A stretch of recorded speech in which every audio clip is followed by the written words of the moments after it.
네, 디도서라는 말씀, 우리 성경책의 짧은 말씀인데요. 여러분 한번 보세요. 이게 1장부터 얼마나 분량이 어느 정도 되는지 디도서 이렇게 보시면 제가 지금 설교 잠깐 멈추고 디도서 다 읽고 합시다 해도 5분이면 다 읽어요. 그죠? 네, 1장, 2장, 3장 그렇게 길지 않은 바울이 디도라는 동역자에게 보낸 편지입니다. 저는 영적으로 볼 때 성경의 난이도를 따지는 건 전 별 의미 없다고 생각해요.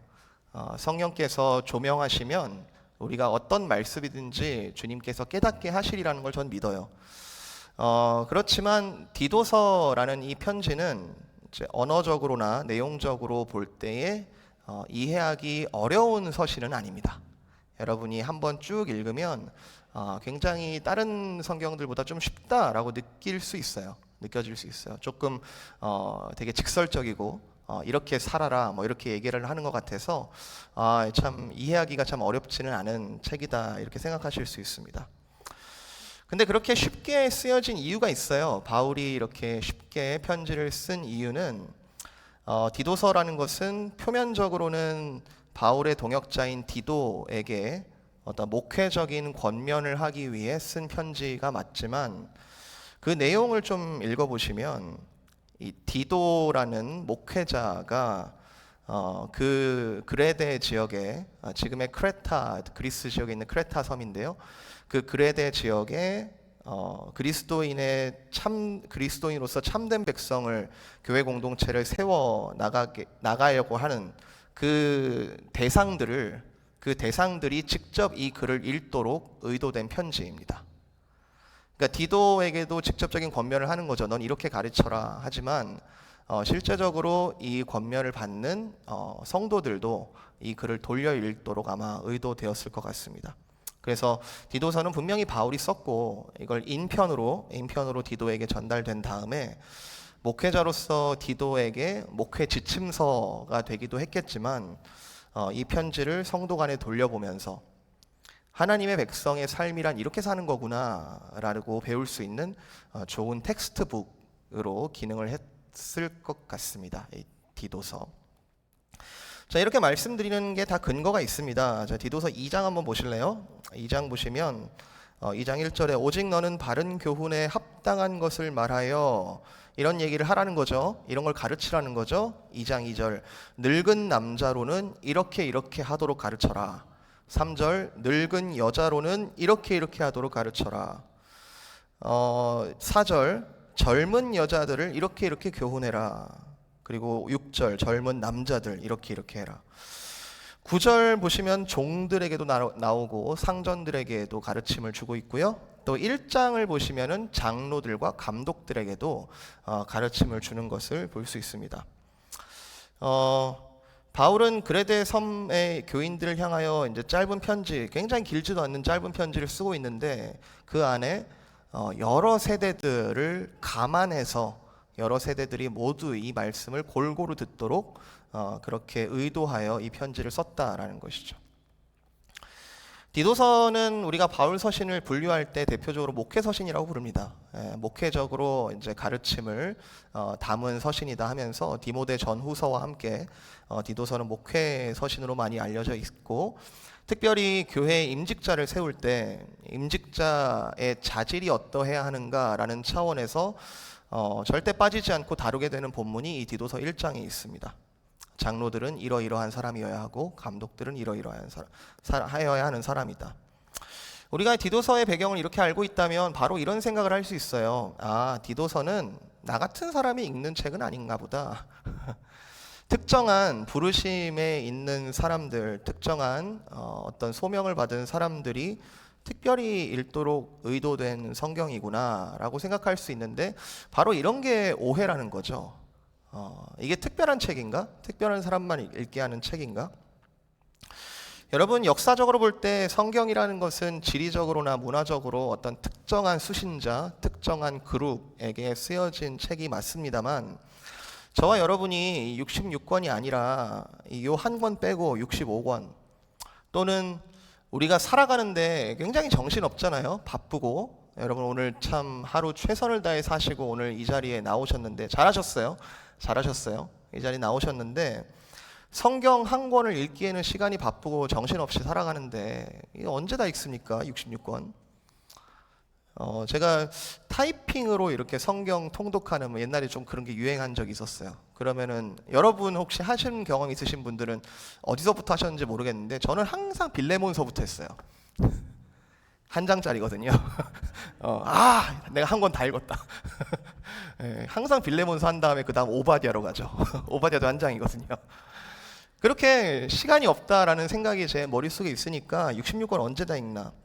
요즘에 그 드라마나 영화를 그 2차적으로 이렇게 요약해주는 컨텐츠가 되게 인기예요. 드라마를 뭐 16번을 하는 거를 단 2시간 내에 이렇게 영상으로 만들어가지고 요약을 해주는 막 영화 2시간 반짜리를 막 30분으로 이렇게 요약해줘가지고 줄거리 그것만 보면은 영화 다 본 것처럼 이렇게 느끼게 하는 그런 컨텐츠가 인기인데요. 저는 궁금해요. 이제 그걸 보면은 우리가 나 그거 봤어 이렇게 얘기할 수 있게 된단 말이에요. 그런데 그 스토리와 하나하나 장면들을 막 심혈을 기울여서 그 구성을 하고 치열하게 고민하고 막 배우들을 또 불러가지고 이렇게 캐스팅하고 막 찍고 했던 영화 감독이나 그 드라마 감독들이 그 영상을 그 요약본을 보면은 어떤 생각이 들까? 좋아할 수도 있을 것 같아요. 그렇게라도 입소문이 나면 그렇게라도 홍보가 되면은 돈이 되는 거 아닌가 뭐 좋아할 수도 있겠다 싶은데 우리가 성경도 그런 식으로 보게 되면 하나님은 사실 모든 속성에 있어서 충만하신 분이거든요. 하나님은 어느 한 것도 부족함이 없으신 분이시거든요. 그래서 인간의 역사 속에 66권이라는 이 말씀을 우리에게 주신 것은 하나님의 다분한 의도와 하나님의 다분한 목적이 반영된 책이라는 거죠. 이거를 임직자, 목회서신이라고 딱 그냥 우리가 분류해 놓고 목회자들 열심히 읽으세요 이렇게 하는 게 아니라 이게 분명히 우리 모두에게 읽도록 하나님의 의도가 담긴 책이라는 거죠.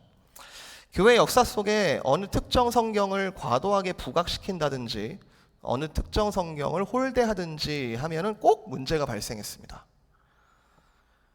제가 지금 좀 말이 길어졌는데 디도서라는 게 지금 이 짧은 서신이라 하더라도 이게 특정 임직자들이 읽어야 되는 성경이 아니라 우리 모두에게 주신 하나님의 의도가 담긴 말씀이다라는 것을 여러분께 강조드리고 싶은 거고요. 사실은 다른 어떤 성경을 읽어도 다 그렇습니다. 매일 성경 여러분 365일 사실은 동일한 은혜가 매일매일 주어지는 것이겠죠.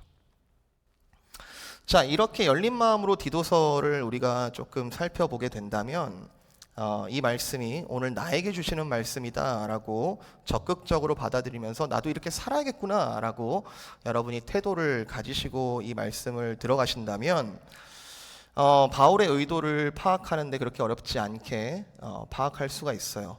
바울이 뭘 원했을까? 바울이 뭘 원하는 걸까?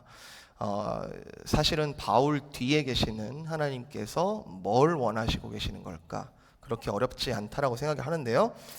제가 생각하기에 이 디도서의 핵심 키워드는 오늘 주제 구절에 나타나 있는 양육이라는 단어에 있다라고 생각합니다. 양육. 모든 사람에게 구원을 주시는 하나님의 은혜가 나타나 우리를 양육하시되, 모든 사람에게 구원을 주시는 하나님의 은혜가 나타나서 뭘 하신다고요? 은혜가 하는 일이 뭐라고요? 우리를 양육하신다. 이 양육이라는 단어가 상당히 넓은 뉘앙스를 갖고 있는 단어긴 해요.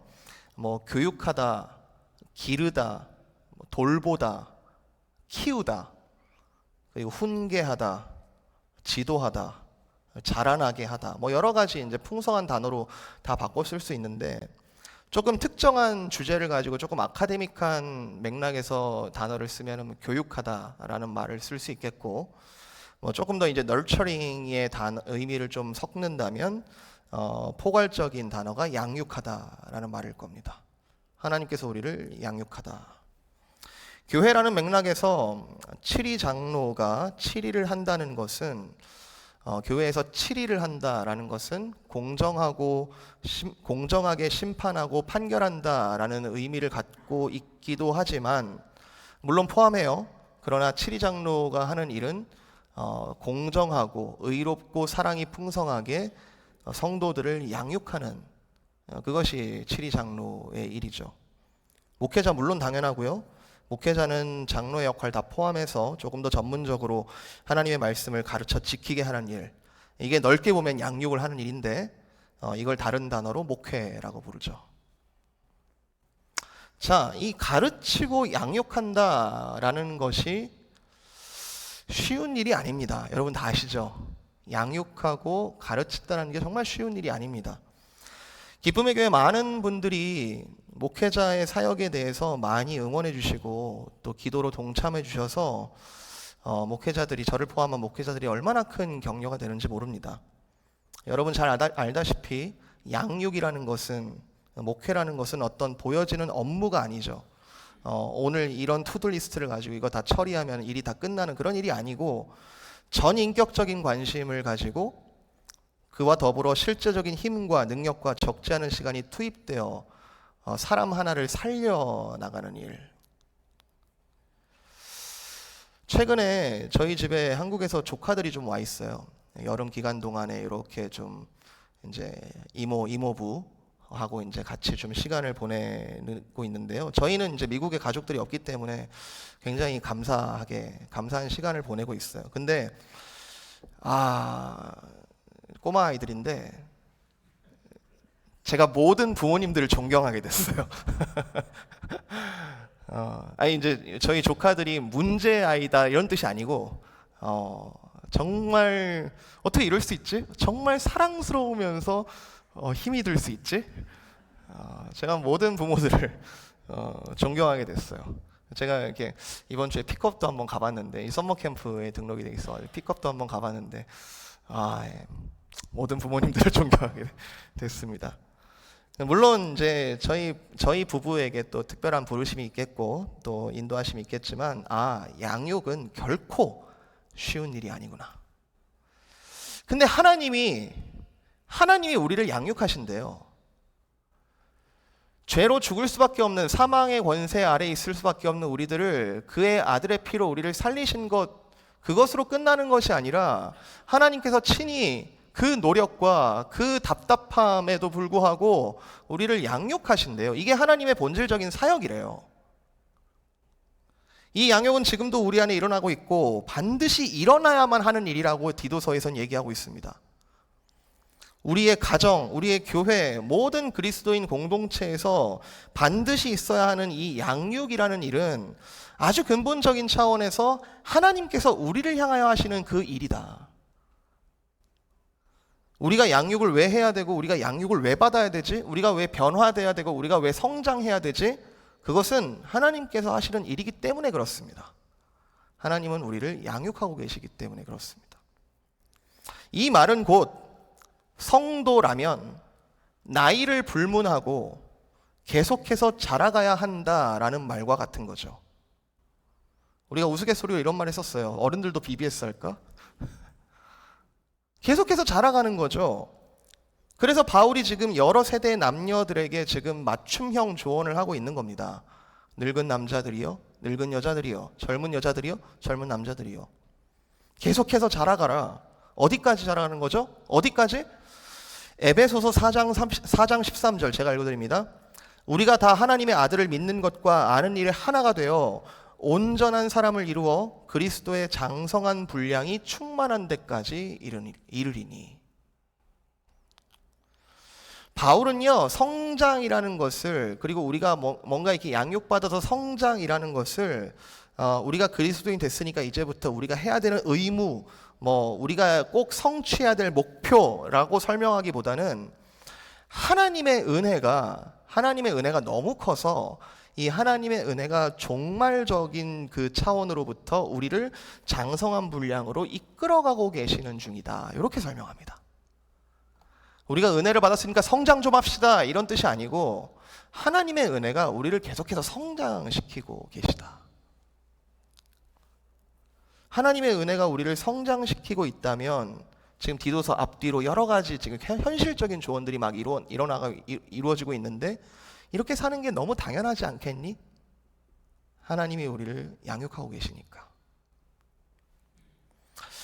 디도서에서 이게 여러분 읽어보셨겠지만 어떤 말씀들은 조금 이거 뭐 구약의 율법 같은 느낌이 드는데 뭐 이럴 수 있어요.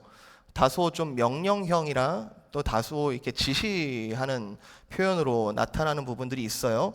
그런 이유는 교육적인 이유 때문에 그렇습니다. 일반적으로 우리가 이렇게 뭔가를 배워간다라고 할 때 일반적으로 우리가 깨우치고 머리로 생각해서 깨우친 다음에 그 다음에 이제 행동이 변하고 우리의 삶이 변한다, 이렇게 지적인 변화로부터 어떤 행동적인 변화로 이어진다라고 알고 있지만, 우리가 무언가 배운다는 것은 그렇게 일방적이지 않습니다. 많은 아이들이 배워가는 것 그리고 경험하는 것이 그러하듯이 아이들이 다 깨우치지 못하더라도 일단 몸으로 해보고 일단 직접 경험해보고 거기서부터 깨닫고 이제 배워가는 부분들이 있죠. 구약의 율법은 바울이 계속 얘기하잖아요. 로마서에서 이거 나쁜 거 아니다, 이거 악한 거 아니다. 구약의 율법은 그 자체로 하나님의 말씀을 경험하게 하는 순기능이 있죠. 구약의 율법은 하나님이 어떤 분이신지 가르치기 때문에 경험하면서 하나님을 알게 되는 그 과정을 담은 겁니다. 여러분도 그런 분 안 계십니까? 나 기도해야 되는데, 나 말씀 읽어야 되는데, 하면 좋은 거 아는데. 근데 우리의 경험 부족이라든지 우리의 어떤 형성되지 않은 습관 때문에 우리의 발목을 계속 잡고 있는 경우, 그것은 깨닫지 못해서라기보다는 그걸 깰 수 있는 경험이 좀 필요한 것이죠. 좋은 선생님이 필요하고, 그래서 교회에는 좋은 선생님이 필요하고, 함께 좋은 선한 길로 갈 수 있는 좋은 공동체가 필요합니다. 하지만 그렇다고 해서 항상 경험으로부터 진리로 가는 건 또 아니에요.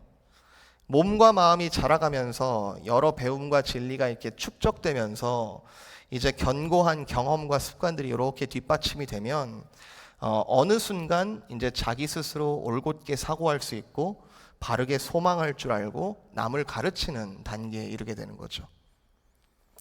요엘서 유명한 말씀인데 성령이 임하시면, 주의 영이 임하면 자녀들이 예언할 것이다, 이런 표현이 있죠. 이런 요엘의 예언이 있는데 나중에 성령을 고대하는 예언 아닙니까? 그 말은 어떤 성령의 신비적인 사역을 이야기한다라기보다는 주의 영이 임하면 그 주의 영이 그 자녀들을 양육하고 그 안에서 자라가고, 그 교육적으로 볼 때 어떤 그 자녀들이 자라가는 그 마지막 종말적으로 성취되는 모습을 묘사하는 멋진 예언이라고 생각합니다. 주의 영이 임하면 자녀들이 예언할 것이다. 하나님이 누구인지 알고 나와 이 땅을 향하신 하나님의 뜻을 이해하게 되고, 자녀들이 선악을 분별하게 되고, 자녀들이 하나님을 대적하는 문화를 만나더라도 흔들리지 않고 하나님의 뜻을 붙드는 모습을 보이는, 예언하는. 여기서 떠오르는 구약의 인물들은 출애굽 다음 세대 그 수많은 사람들 중에 유일하게 저들은 우리 밥이다 라고 선언했던 여호수아와 갈렙 같은 인물들이 있죠. 그 단계가 되면 율법 자체를 지키는 것을 넘어서 율법의 의도를 파악하게 되고, 자유로우나 순종하게 되고, 순종하지만 자유로운 단계가 될 겁니다. 구약의 율법이 초등학문이라고 불리는 이유는 바로 여기에 있죠. 자, 중요한 것은 하나님께서 우리를 양육하시는 그 과정이라는 것은 이 모든 방향이 교차하는, 자유롭게 교차하는 일이라는 거예요. 닭이 먼저냐 달걀이 먼저냐, 경험이 먼저냐 깨닫는 게 먼저냐, 깨닫는 게 먼저냐 경험이 먼저냐, 둘 다라는 거죠. 경험을 통해 깨우치고 또 깨우치는 가운데 경험을 제시하고, 한 사람 안에서 배움과 가르침이 계속 교차하는 것. 바울이 말합니다. 그리스도인이 되었다는 것은 우리 안에 시작하게 하신 그 구원이 점점 더 견고해져 가는 자연스러운 이 방향성 안에서 양육되는 일이다. 여러분, 사실 이러한 원리는 뒤집어 보면요, 그러니까 그리스도인들은 당연히 양육돼야 된다는 얘기를 하고 있는 거잖아요 지금. 근데 이걸 뒤집어 보면 공동체를 향한 엄중한 경고로 들리기도 합니다. 과연 당신은 오늘도 변화하고 있는가? 과연 당신은 오늘도 양육받고 있는가? 과연 당신은 오늘도 하나님을 닮아가는 데 있어서 한 걸음 더 가까이 나아가고 있는가? 우리 하나님은 정적인 신, 불상이라든지 어떤 우상이라든지 정적으로 움직이지도 못하고 말하지도 못하는 그런 신이 아니라 지금 이 세상에 운행, 무빙, 움직이시는 하나님이시고, 어디로 어떻게 움직이시냐면 우리와 함께 하시겠대요. 우리와 함께 움직이시겠대요. 우리와 함께 하시겠다고 선언하신 그 동적인 신과의 동행. 요한복음에서는 연합이라는 말까지 쓰죠. 연합. 그 하나님의 동행 속에서 당신은 오늘도 변화하고 있는가? 당신은 오늘도 양육받고 있는가? 이 변화라는 것은 어떤 수치나 계량을 할 수 없는 그런 개념이라기보다는 나의 인격 자체에 지금 하나님을 향한 방향성 안에서 움직임을 말하는 겁니다. 나이가 들수록 계속 느끼게 되는 허무함이라는 것은 오늘 내가 판단하기에 앞으로 펼쳐질 시간이 그다지 다르지 않겠다라는 단정 속에서 느끼는 내 감정입니다. 허무할 거야. 다를 게 없을 거야. 허무할 거야. 솔로몬이 그대로 얘기하지 않습니까? 내가 다 해봤고 해 아래 똑같이 돌아가는 그 안에서 하나님을 모르는 자들이 느끼는 감정은 허무하다. 그러나 감사함이란, 성도에게 본질적으로 솟아나는 감사함이란 오늘이라는 시간을 동적인 하나님께서 굉장히 다채롭게 만들어 가시는 그 하나님의 움직임에 대한 탄성과 경배가 바로 감사죠. 라오디게아 교회에 예수님께서 직접 경고하지 않으십니까? 라오디게아 교회 사자에게 편지하라. 아멘이시오 충성되고 참된 증인이시오 하나님의 창조의 근본이신 이가 이르시되 내가 네 행위를 아노니 네가 차지도 아니하고 뜨겁지도 아니하도다. 네가 차든지 뜨겁든지 하기를 원하노라. 네가 이같이 미지근하여 뜨겁지도 아니하고 차지도 아니하니 내 입에서 너를 토하여 버리리라. 이건 어떤 저주의 말이나 심판의 말이라기보다는 나와 함께하지 않을래 라는 조금 경고가 섞인 하나님의 말씀이죠. 하나님은 계속 우리에게 무언가를 요구하십니다. 그 요구라는 것을 우리는 양육이라고 부를 수 있을 겁니다. 자, 오늘 본문은 디도서에서도 조금 특별한 본문인데요. 바울이 이제 이 그레데 교회, 이 신생 교회를 향하여서 하나님의 백성답게 변화하도록 여러 가지 이제 경험들, 실제적인 경험들, 지침들, 이런 조언들을 제시하다가 이 양육하시는 하나님의 큰 그림, 청사진, 블루프린트를 이렇게 갑자기 제시를 합니다. 자, 우리는 왜 변화되어야 하고 왜 양육을 받아야 하는가? 그런 질문 하지 않겠습니까? 바울이 지금 너희 이렇게 살아야 돼, 이렇게 살아야 돼 막 얘기하니까 듣는 이 사람 입장에서 왜요? 왜 우리가 양육받아야 되죠? 왜 우리가 양육이 필요한 거죠? 우리 하나님은 이 우리를 양육하시는 하나님이시기 때문에 그렇다라고 지금 바울이 제시하는 거죠. 왜 양육되어야 되냐고? 하나님이 우리를 양육하고 계시거든. 이 양육이 지속 가능할까요? 우리가 매번 넘어져 봤고 매번 실패해 봤기 때문에 양육이 오래 지속되지 않을 것 같은데요. 이 양육이 계속 우리가 사는 끝날까지 이 양육이 계속 지속될까요? 이 양육의 동력이 뭘까요? 뭐랍니까? 하나님의 은혜가 나타나서 우리를 양육하신다. 양육되어야 되는 당위성에다가 하나님의 은혜가 지금 덧붙여지는 거죠. 동력은 하나님의 은혜.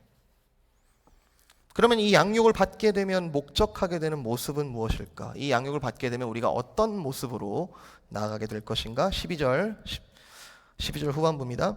경건하지 않은 것과 이 세상 정욕을 다 버리고 신중함과 의로움과 경건함으로 이 세상을 살게 되고 복스러운 소망과 우리 크신 하나님 구주 예수 그리스도의 영광이 나타나심을 기다리게 되는 모습으로 양육될 것이다. 이 말을 우리가 진지하게 읽어보면은 사실 놀랍게 발견하는 건 우리의 양육의 시작과 끝을 그리스도가 붙잡고 있다라는 사실이에요. 띄어봐야 예수님 손바닥 아니다. 예수님 손바닥 안에 있다는 걸 우리가 많이 경험을 하는데, 우리가 하나님의 은혜로부터 출발해서 하나님의 은혜까지 우리가 가는 것이구나. 그 안에 일어나는 현상은 양육이구나. 자, 이 하나님의 은혜는 어떤 거냐면요, 14절, 그가 우리를 대신하여 자신을 주심은 모든 불법에서 우리를 속량하시고 우리를 깨끗하게 하시고 선한 일을 열심히 하는 자기 백성이 되게 하려 하시는 것이다. 이 하나님의 은혜는 이런 목적을 가지고 있다. 은혜 받았다, 은혜 받았다. 맞습니다. 틀린 말 아닙니다. 근데 그 은혜의 내용이 뭐냐고요? 그 은혜가 뭘 목적하냐고요? 그 은혜가 우리를 뭘로 만들어 가냐는 거죠. 예수님을 떠나서는 하나님의 은혜로부터 벗어난 사람들이 자기 수양을 한다는 것은 엄밀한 의미에서 양육이라고 말할 수 없습니다. 많은 분들 알고 계시죠? 여러분, 하나님을 모르고 자기 스스로 인격적인 수양이라든지 여러 가지 자기 발전을 하는 그런 모습을 양육이라고 부를 수 없습니다. 조금 더 가혹하게 표현하면 하나님을 떠난 자기 개발은 자기가 만든 우상 숭배라고 볼 수 있습니다. 그러나 사람으로서 진짜 성장은 예수님의 대속으로 인하여, 지금 디도서 말하는 것처럼 예수님의 대속으로 인하여 제대로 된 출발점 위에 서는 것부터 출발을 하는 것이고, 그리고 그렇게 잘 출발한 그 양육은 그냥 언제 끝날지 모르는 무한한 굴레가 아니라 목적지가 있는 아주 타임리한 하나님의 작업이시다. 우리가 이번 주에도 사랑하는 우리 성도님 한 분이 하나님 품에 안기는 그런 과정을 경험했습니다. 이 모든 일들은 하나님의 양육의 그 과정 가운데 처음과 끝이 있음을 우리에게 보여주는 진실이죠.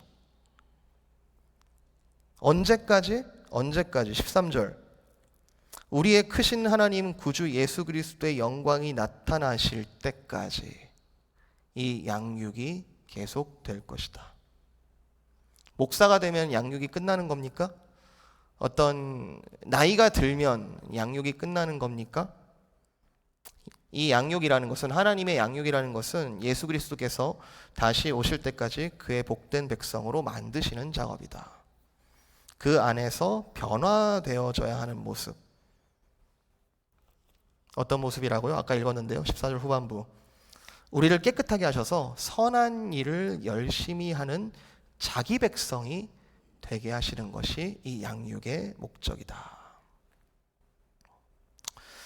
지금 제가 이 말씀을 빌어서 엄청나게 어떤 신적인 이야기, 엄청나게 종말적인 이야기, 엄청나게 초월적인 면에서 제가 양육을 설명한 것 같아 보이지만, 디도서의 핵심은 이와 같은 어떤 하나님의 놀라운 계획을 담은 이 양육이 사실은 우리의 손에 잡힐 만한 현실적인 일이라, 그 얘기를 하고 있는 거예요.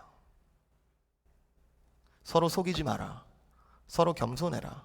서로 다투지 말고 분쟁하지 마라. 남을 나보다 낫게 여겨라. 이 모든 일들이, 이런 현실적인 이야기가 하늘과 땅이 연결된 것처럼, 마치 하늘에 계시는, 천국에 계시는, 하나님의 나라에 계시는 그 영광스러운 주님께서 이 땅 가운데 참 거짓되고 참 부패하고 참 더러운 이 자리에 오셔서 자기 백성 만들어가는 그 작업을 하신 것처럼 우리의 현실과 다 있다. 살아가다 보면 과연 여기에도 하나님의 뜻이 있는 걸까? 의심이 들 정도로 굉장히 보잘것없어 보이는 일, 너무나 하찮고 작은 일, 하나님이 계시기에는 너무 이치에 안 맞는 것 같은 그런 일, 그런 곳에 하나님께서 우리를 보내시고 양육하고 계시다는 거죠. 디도서의 배경이 되는 이 그레데에 대한 바울의 평가 굉장히 신랄합니다. 사랑하는 동역자 디도, 네가 있는 곳이 참 별로다. 정말 악하고 어떤 선지자가 말한 것처럼 참 게으르고 자기 배만 배불릴 줄 아는 그런 사람들이 모여있는 그곳이다. 그러나 너는 그곳에서 하나님의 백성들 만들어라. 네가 먼저 하나님 앞에서 양육받아라. 그 성취 여부는 너의 평가에 있는 것이 아니고 너의 능력에 있는 것이 아니고 하나님이 우리를 양육하고 계시다는 이 사실, 그리고 반드시 우리를 우리가 지금 믿든지 아니 믿든지 그의 놀라우신 은혜 안에서 우리를 반드시 장성한 분량에 이르도록 양육하시기를 원하시는 한 디도 너는 그분의 선하신 뜻을 믿고 양육의 현장에 지치지 말고 서라. 여러분, 이런 관점으로 보면은 저와 여러분을 향한 하나님의 뜻은 어쩌면 양육이 전부다라는 생각까지 듭니다. 내가 이 땅 살아가는 게 하나님을 닮아가는 이 양육의 차원에 서 있는 것이구나. 이것은 성부, 성자, 성령 하나님의 아주 적극적인 사역이고요. 저는 이 양육이라는 것을 성화의 다른 말이라는 정도로 끼워 맞추고 싶지는 않습니다. 칭의와 성화, 이게 굉장히 어떤 인간의 사고 속에서 이 관계를 설명하려고 보니까 굉장히 여러 가지 무리수가 나오는데요. 역사적으로 칭의와 성화의 관계를 여러 가지 첨예한 논쟁들이 있어 왔는데, 저는 한번 그런 아티클을 읽은 적이 있어요. 구원론적인 관점에서 칭의와 성화가 양자됨, 하나님의 자녀됨 안에 다 포함하는 개념이다. 양자됨, 우리가 전에는 자녀가 아니었는데 하나님의 자녀가 됐다? 자녀가 됐다? 자녀의 해야 할 일이 뭡니까? 성장이죠? 자라나는 거죠? 양육받는 거죠? 자녀는 자라나야 되는 거죠. 그 안에서 칭의와 성화의 꽃이 피는 거죠. 자녀가 자라나는 것, 그건 자녀 자신에게도 필요한 일이지만 사실은 자녀가 자라난다는 것은 부모의 기쁨 아닙니까? 오늘 말씀의 제목을 은혜의 학교, 주보에 있어요. 은혜의 학교라고 지었는데 The School of Grace. 이건 제가 만든 말이 아니고 말씀을 준비하다가 1880년에 캐논 헤이 에이켄이라는 이제 영국의 한 목회자가 출판한 책의 제목이고요.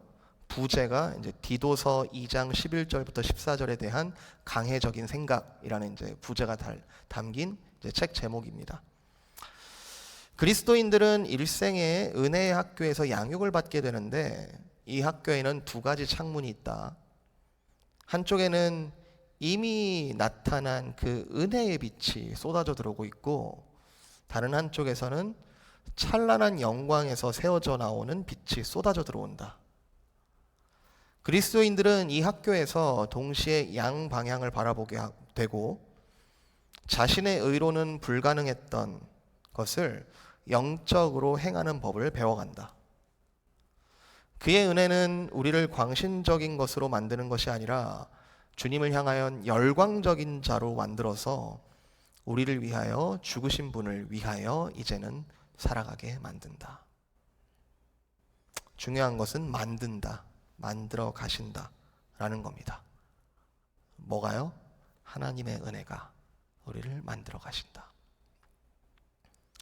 디도서 제일 마지막에 아주 짧은 인사들, 여러분 이거 그냥 쓴 말씀들 아닙니다. 은혜가 너희 무리에게 있을지어다. 은혜로 살아라. 사랑하는 성도 여러분, 오늘 짧게 나눴지만 저와 여러분이 이 양육받고 있다라는 이 현실을 저와 여러분의 삶의 원리로 삼으시기를 여러분 축복드립니다. 저는 여기서 한 걸음 좀 더 나아가서 하나님께서 저와 여러분을 향하여 어디까지 바라보고 계시냐면 그냥 잘 크는 것, 잘 양육받는 것으로 끝나는 게 아니라 15절, 너는 이것을 말하고 권면하여 모든 권위로 책망하여 누구에게든지 업신여김을 받지 마라. 양육받고 선한 일을 열심히 하는 자로 끝나는 것이 아니라 바로 너를 통하여 복음의 통로가 되고 너를 통하여 그리스도가 계속하여 전달되는 것, 너도 양육의 한 부분이 될 것이다.